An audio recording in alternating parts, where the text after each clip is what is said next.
हर वो अंदाज जो अनोखा है, हर वो साज जो अनोखा है। खास वो अंदाज या साज नहीं, खास ये है कि वो अनोखा है। तो दोस्तों, क्या ये अनोखा हमारे किसी काम का है या ये है आंखों का धोखा, जानेंगे इस वीडियो में। क्योंकि इस वीडियो में हम बात करने जा रहे हैं एनएफटी के बारे में। क्या होती है एनएफटी और एनएफटी से हम कैसे पैसे कमा सकते हैं। तो वीडियो को एंड तक जरूर देखिएगा। तो वीडियो की शुरुआत करते हैं एक स्टोरी से। ये एक इंडोनेशियन स्टूडेंट है जिन्होंने अपनी सेल्फी को बेचकर $1 मिलियन कमाए हैं। क्या बेचकर? सेल्फी। एक सेल्फी की कीमत तुम क्या जानो इन्वेस्टर बाबू। अब सेल्फी को कौन खरीदेगा। तो एक्चुअली में इन्होंने अपनी 1000 सेल्फीज का जो कलेक्शन है वो एनएफटी बनाकर एनएफटी मार्केट में बेचा और 5 दिनों में इन्होंने $1 मिलियन की सेल कर दी है। इसके अलावा बीपल एक आर्टिस्ट है, उन्होंने अपनी आर्ट बेची $69 मिलियन की। जैक डॉसी ने अपना पहला ट्वीट बेचा $2.9 मिलियन में। अमिताभ बच्चन, रजनीकांत, युवराज सिंह, ऑलमोस्ट सभी लोग अपने एनएफटी कलेक्शंस लेकर आ रहे हैं। तो क्या होता है NFT? Non fungible tokens. Fungible यानी कि जो रिप्लेस हो सकता है। जैसे ये जैकेट, मैं सेम कलर की सेम साइज की और भी जैकेट लेके आ सकती हूँ मार्केट से और ये इजीली रिप्लेस हो सकती है किसी भी और जैकेट से। लेकिन अगर मैं कहूँ ये जो जैकेट है ये मेरी मदर ने मेरे लिए बनाई है और एक ही बनाई है, तो अब ये रिप्लेसेबल नहीं है। क्योंकि एक तो ये मेरी मदर ने एक ही बनाई है, दूसरा इसके साथ मेरे इमोशनल वैल्यू जुड़ गई है, तो मैं इसे अब किसी भी प्रोडक्ट के साथ एक्सचेंज नहीं कर सकती हूँ। इसी तरीके से मजनू भाई की ये पेंटिंग, ये भी यूनिक है, मजनू भाई ने एक ही बनाई है, तो ये भी रिप्लेस नहीं हो सकती है। तो टोकन क्या? टोकन है प्रूफ ऑफ ओनरशिप। अगर मैंने कोई लैंड का पीस खरीदा है तो उसके लिए जो मुझे लीगल अग्रीमेंट मिलेगा, जैसे मेरा नाम होगा, साइन होगा, तो ये मेरे लिए प्रूफ है ओनरशिप का कि ये लैंड मुझे बिलोंग करता है, राइट। तो ये मेरे लिए टोकन है। अब अगर मैं डिजिटल वर्ल्ड की तरफ बात करूं तो जैसे यहाँ पर फोटोग्राफ है, ऑटोग्राफ है, वीडियोस है, ट्वीट है, आप कुछ भी इमेजिन कर सकते हैं। डिजिटल वर्ल्ड में जो भी चीज है, अगर आप कोई गेम खेल रहे हो, वहां पर कोई कैप आपने खरीदी है गेम के अंदर, तो वो गेम के अंदर वो जो कैप है वो आपको बिलोंग करती है कि नहीं, तो उसका जो ओनरशिप प्रूफ है वो भी आपको मिल सकता है। तो उसके लिए आपको रजिस्ट्रेशन कहाँ कराना है? रजिस्ट्रेशन कराना है आपको ब्लॉकचेन पर। तो ब्लॉकचेन एक नई टेक्नोलॉजी है और ब्लॉकचेन किसी गवर्नमेंट के कंट्रोल में नहीं, किसी कंपनी के कंट्रोल में नहीं है, इसको सब कंट्रोल करते हैं, पब्लिक इसकी ओनर है। तो ब्लॉकचेन एक पब्लिक लेजर है जहां पर ट्रांजैक्शन स्टोर की जाती है कि नेहा ने निधि को इतना अमाउंट भेजा है, ये एक ट्रांजैक्शन है, तो ये ब्लॉकचेन पर रिकॉर्ड की जाएगी। माइनर्स यानी कि दुनिया भर से कोई भी कंप्यूटर सिस्टम लेकर इस ब्लॉकचेन पर काम कर सकता है, ट्रांजैक्शंस को वेरीफाई कर सकता है, स्टोर कर सकता है। तो जो एनएफटी है वो ब्लॉकचेन पर स्मार्ट कॉन्ट्रैक्ट बनाए जाते हैं और उनको जो स्मार्ट कॉन्ट्रैक्ट है वो जब बना दिए जाते हैं तो प्रूफ ऑफ ओनरशिप में एनएफटी एक टोकन दिया जाता है, उसका एक नाम होता है, एक सिंबल होता है, तो उसे कहते हैं हम एनएफटी। मेरे पास ये सेल्फी है, अब मैं इसको ब्लॉकचेन पे जाऊंगी और बोलूंगी कि ये मेरी है, इसका ओनरशिप प्रूफ मुझे दो, तो वो एनएफटी की फॉर्म में मुझे दे दिया जाएगा। और ब्लॉकचेन पर जो भी ट्रांजेक्शन एक बार लिख दी गई है वो एडिट नहीं हो सकती है। ऐसा नहीं है कि किसी और की एनएफटी और मैं वहां जाकर नाम चेंज कर दूं कि निधि की नहीं नेहा की है, तो ऐसा नहीं होगा। जो एक बार लिख दिया गया वो लिख दिया जाएगा। और एनएफटी के केस में जिसने एनएफटी क्रिएट की है वो भी आराम से पढ़ लिया जाएगा। और जो एनएफटी बेच रहा है, अब मान लीजिए मैंने क्रिएट की थी, मैंने निधि को बेची, निधि ने प्रिया को, प्रिया ने सुप्रिया को, तो ऐसे चेन चलती जा रही है, उसने बेची उसने बेची, लेकिन हर कोई ये चेक कर पाएगा कि स्टार्टिंग किसने की थी, क्रिएट किसने की थी एनएफटी, फिर किसने बेची, कितने में बेची। तो ये पूरा सारा ट्रांजैक्शन ब्लॉकचेन पर विजिबल रहता है, ब्लॉकचेन ट्रांसपेरेंट रहती है। और इसमें मैं स्मार्ट कॉन्ट्रैक्ट में मैं क्रिएट कर रही हूँ अपनी एनएफटी, तो मैं ये क्लॉज भी ऐड करवा सकती हूँ कि जितनी भी सेल होगी, जितनी बार भी सेल होगी, उसमें जो सेल का वैल्यू है उसका 5% हर बार मुझे मिलेगा, क्योंकि मैं क्रिएटर हूँ इस एनएफटी की, मैं ओनर हूँ। तो इस तरीके से मैं रॉयल्टी ले सकती हूँ हर एक सेल पर। तो इसीलिए जो एनएफटी का वर्ल्ड है ये म्यूजिशियंस के लिए, आर्टिस्ट के लिए एक बहुत ही बड़ा प्लस एडवांटेज है और वो इस तरीके से अपने आर्ट को प्रोटेक्ट कर सकते हैं। जैसे आप पहले पेंटिंग्स खरीदा करते थे, ऑक्शंस करते थे, तो जो पेंटिंग की वैल्यू है वो सिर्फ जो ऑक्शन कर रहा है उसकी नजरों में उसको पता है, तो उसकी कोई फिक्स प्राइस नहीं है। हो सकता है कोई पेंटिंग आपको बहुत ही कमाल की लगे लेकिन दूसरे बंदे को बिल्कुल अच्छी ना लगे, तो इसलिए ऑक्शन हुआ करते हैं कि जितनी आपको अच्छी लग रही है उतना ज्यादा आप हाई प्राइस पे करने को रेडी है। तो कोई भी एनएफटी क्यों खरीदेगा? तो इसका सबसे पहला रीजन है कि वो जो एनएफटी है, वो जो लॉन्च कर रहे हैं एनएफटी, वो कोई सेलिब्रिटी है। जैसे अमिताभ बच्चन के लोग बहुत ज्यादा फैंस है, तो अगर वो कुछ भी लॉन्च करेंगे तो लोग खरीदेंगे। तो पहला रीजन हो गया ये कि कोई बड़ा ब्रांड लॉन्च कर रहा है, तो ब्रांड उसके एनएफटी कलेक्शन के साथ एसोसिएटेड है, तो फ्यूचर में उसकी वैल्यू बढ़ने ही वाली है, इसलिए लोग खरीदेंगे। दूसरा, उस एनएफटी का इतना ज्यादा बज बन चुका है, लोगों में अब फोमो आ चुका है, fear of missing out, scarcity generate हो चुकी है कि अगर उन्होंने ये मिस कर दिया तो बहुत कुछ मिस हो जाएगा। तो एक रीजन ये भी होता है एनएफटी लोग क्यों खरीदते हैं। तीसरा रीजन, लोगों को शौक होता है एनएफटी कलेक्ट करने का। जैसे पहले पेंटिंग कलेक्ट करने का लोगों को शौक होता था, एंटीक पीस खरीदने का लोगों को शौक होता था, इसी तरीके से अब एनएफटी का कलेक्शन रखने का लोगों को शौक है, इसीलिए भी लोग एनएफटी खरीद रहे हैं।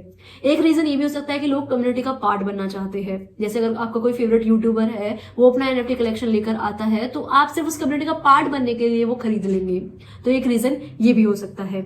इसके अलावा आप एनएफटी क्यों खरीद रहे हैं, एक सबसे बड़ा रीजन तो यही है, फ्लिपिंग के लिए, कि आपने सस्ते में खरीदा और महंगे में बेच दिया। तो सबसे बड़ा रीजन तो एनएफटी का यही है कि लोग फ्लिपिंग कर रहे हैं अभी। और एनएफटी की दोस्तों वैल्यू तब तक ही है जब तक हम सब मान रहे हैं कि उसकी वैल्यू है। कहते हैं ना कि the art is in the I of the beholder, कि जो देख रहा है उसकी आंखों में है खूबसूरती। अब हो सकता है कोई पेंटिंग आपको बहुत ही जबरदस्त लग रही है लेकिन आपके दोस्त को बिल्कुल पसंद नहीं आ रही है, तो आपके लिए उस पेंटिंग की ज्यादा वैल्यू है लेकिन आपके दोस्त के लिए उसकी वैल्यू बिल्कुल भी नहीं है। तो एनएफटी के केस में यही है। और क्योंकि एनएफटी अभी नया मार्केट है, तो अभी हो सकता है कि वैल्यू एकदम हाई पॉइंट पे आपको मिल रही हो, या हो सकता है वैल्यू अभी लो पॉइंट पे मिल रही हो, यू नेवर नो। तो इसीलिए मैं तो यही कहती हूँ कि अगर क्रिप्टो इतना रिस्की है तो एनएफटी इतना ज्यादा रिस्की है, क्योंकि ये नई मार्केट है और इसकी जो वैल्यू है वो डिफर करती है। इसीलिए जब भी कोई एनएफटी का कलेक्शन आता है तो ऑक्शन किया जाता है कि आप खुद बोली लगाओ कि आपको कितने रुपए तक की ये एनएफटी लग रही है। इसलिए ऑक्शन में कई बार जो प्राइस है वो बहुत ही अपसाइड चला जाता है। 4 तरीके से आप एनएफटी के थ्रू पैसे कमा सकते हो। पहला, आप खुद की एनएफटी बनाओ, उसकी मार्केटिंग करो, बज बनाओ उसका, और उसको बेचकर पैसे कमा सकते हो। दूसरा, आप किसी और की एनएफटी खरीद सकते हो एनएफटी मार्केट प्लेस पर जाकर, और आप सस्ते में एनएफटी खरीद कर महंगे बेच सकते हो, तो ट्रेडिंग से पैसा कमा सकते हो। तीसरा, आप एनएफटी डिजाइनर बन सकते हो, और fiverr.com, फ्रीलांसिंग जैसी वेबसाइट पर जाकर आप एनएफटी बना सकते हो दूसरों के लिए और उसका अमाउंट चार्ज कर सकते हो। एंड फोर्थ ऑप्शन है एनएफटी से पैसे कमाने का, कि जो एनएफटी के प्रोजेक्ट्स है, जो एनएफटी क्रिप्टो है, जो क्रिप्टो प्रोजेक्ट्स है जो एनएफटी में काम कर रहे हैं, उनमें इन्वेस्ट कर सकते हो, जैसे डिसेंट्रलैंड, सैंडबॉक्स, एक्स इन्फिनिटी। ऐसे ही और भी बहुत सारी क्रिप्टोज में आप इन्वेस्ट कर सकते हो कॉइन स्विच का यूज करके। कॉइन स्विच 100% सेफ है, क्रिप्टो ट्रेडिंग प्लेटफॉर्म है, और इसमें बहुत अच्छे अच्छे फीचर्स है, जैसे कि लिमिट ऑर्डर। आप कोई भी क्रिप्टो पर लिमिट ऑर्डर लगा सकते हो कि अगर ये क्रिप्टो 10% डाउन जाता है तो ऑटोमेटिकली ये आपके पोर्टफोलियो में ऐड हो जाए। इसी तरीके से आप सेल करते हुए भी लिमिट ऑर्डर लगा सकते हो कि जैसे ही ये क्रिप्टो 10% अप जाए या फिर 15% अप जाए तो ये ऑटोमेटिकली सेल हो जाए। ऐसे बहुत सारे फीचर्स है, बहुत सारे क्रिप्टो है कॉइन स्विच पर। तो आप लिंक मैंने डिस्क्रिप्शन में दे दिया, उस पर क्लिक करके अपना कॉइन स्विच कुबेर ऐप पर अकाउंट बनाकर क्रिप्टो ट्रेडिंग स्टार्ट कर सकते हो आज से ही। तो एनएफटी में इन्वेस्ट करने से पहले आप देखें कि एनएफटी लॉन्च कौन कर रहा है, उनका डिस्कॉर्ड ग्रुप ज्वाइन करें, उनके ग्रुप में देखें कि किस टाइप की बातें हो रही है, जो कॉन्वर्सेशन है वो ज्यादा बज बन रहा है कि नहीं बन रहा है। जितना ज्यादा बज होगा उतने ज्यादा चांसेस होंगे कि एनएफटी जल्दी सेल आउट हो जाएगी और आपको बायर भी इजीली मिल जाएगा अगर आपने एक बार खरीद ली तो।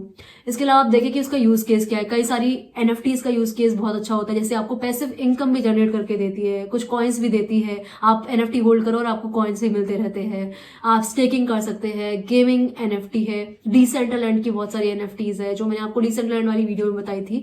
तो ऐसे बहुत सारे यूज केसेस होते हैं और आप बिल्कुल केयरफुल होकर ही इन्वेस्ट कीजिएगा क्रिप्टो करेंसीज में या एनएफटीज में। तो चलिए हम अब अपनी खुद की एनएफटी बना लेते हैं। तो सबसे पहला स्टेप है कि मेटामास्क नाम का ये जो वॉलेट है ये हमें डाउनलोड करना है अपने लैपटॉप या मोबाइल फ़ोन में। अब मेटामास्क क्या है, ये वॉलेट है जिसमें हम अपनी क्रिप्टो करेंसीज़ को रखते हैं, इथीरियम रखते हैं। और इथीरियम वो क्रिप्टो करेंसी है जिसकी हमें ज़रूरत पड़ने वाली है एनएफटी बनाते वक्त। तो इसीलिए ये वॉलेट इंस्टॉल करिए, इसमें अपना आईडी पासवर्ड बनाइए और अपना इथीरियम इसमें लोड कर लीजिए। उसके बाद है नेक्स्ट स्टेप। तो स्टेप नंबर 2 में हम जाएंगे ओपन सी पे। ओपन सी सबसे बड़ा प्लेटफॉर्म है एनएफटी मार्केट का। यहाँ पर आप एनएफटी खरीद भी सकते हो और अपनी खुद की एनएफटी बना भी सकते हैं। तो एनएफटीज़ पर अगर आप क्लिक करोगे तो सारी डिटेल्स आपको दिख जाएंगी, वो किसने बनाई है और वो कितनी रेयर है, उसकी प्रॉपर्टीज़। तो आप यहाँ से परचेज़ भी कर सकते हो। तो अगर खुद की NFT बनानी है तो आपको क्लिक करना है क्रिएट पर। उसके बाद आपको अपना वॉलेट कनेक्ट करना है यहाँ पर। उसके बाद आप अपनी NFT की डिटेल्स लिखेंगे, नाम, डिस्क्रिप्शन लिखेंगे। और क्योंकि NFT बना रहे हैं तो यहाँ पर हमें अपने कुछ ट्रांजैक्शन चार्जेस भी देने होंगे। तो जो ब्लॉकचेन हम यूज़ कर रहे हैं, अगर इथीरियम यूज़ कर रहे हैं या पॉलीगन की ब्लॉकचेन यूज़ कर रहे हैं, सोलाना की, तो वो क्लिक करने के बाद हमें उसमें पेमेंट भी करनी होगी, इसीलिए हमने वॉलेट को कनेक्ट किया है। तो या तो आप खुद की NFT खुद बना लीजिए, कोई फ़ोटो को यहाँ पर अपलोड कर लीजिए, या फिर कैनवा पे जाकर कुछ और अच्छा सा यूनिक सा क्रिएट कर दीजिए, या फिर आप कोई NFT डिज़ाइनर हायर करके उससे कुछ NFT बनवा लीजिए, GIF वीडियो या फ़ोटो, और यहाँ पर अपलोड कर सकते हैं आप। और ज़रूरी नहीं कि आप एक ही अपलोड कर सकते हैं, आप पूरा कलेक्शन अपलोड कर सकते हैं NFT का। और क्योंकि हम ओपन सी का प्लेटफॉर्म यूज़ कर रहे हैं तो ये हमसे कुछ फ़ीस भी चार्ज करेंगे। तो बस अब इनकी फ़ीस की पेमेंट करनी है और जो ट्रांजैक्शन चार्जेस है वो पे करने हैं और हमारी NFT बन गई। ओपन सी पर ही आप अपनी NFT बेच सकते हैं। ऐसे और भी बहुत सारे प्लेटफॉर्म है, वो भी आप चेक कर सकते हैं।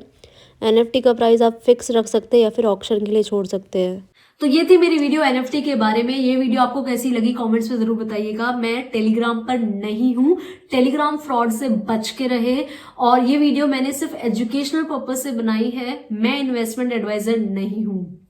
आपने अभी तक चैनल को सब्सक्राइब नहीं किया है तो सब्सक्राइब कर लीजिएगा। कमेंट करके जरूर बताइएगा चैनल कैसा लग रहा है आपको, और वीडियो को 10,000 लाइक तक जरूर लेके जाइएगा। मिलते हैं अगली वीडियो में। Till then keep learning, keep earning.